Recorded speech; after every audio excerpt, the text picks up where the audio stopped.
post come through today where she was asking for some suggestions about less common hip opener peak poses. And there are a lot of awesome comments that came in here. I want to try some of these poses. So thank you, ladies, for adding these in here. Such great ideas to help us just, bring variety into our classes.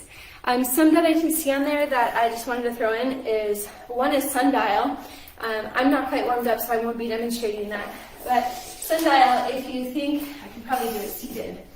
If you think of like Bird of Paradise, how you have your bind and you're like this in Bird of Paradise.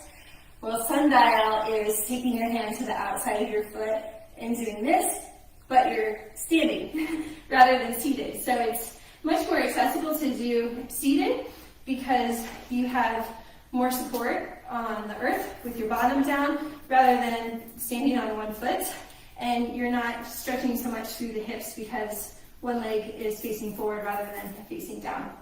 So that's sundial. That could be a fun one to include for a less common hip opener peak pose.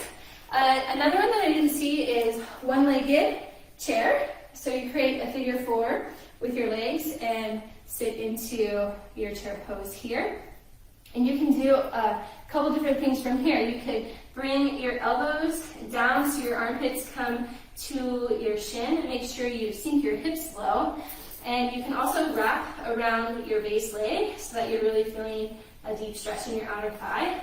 And you can also move into your flying pigeon pose. So for flying pigeon, you take your foot, create a hook around your tricep here, plant your palms to the earth, gaze slightly forward, lift your back foot up, and then maybe extend it up into your flying pigeon pose and lower down. You can also take from this position, let me switch to.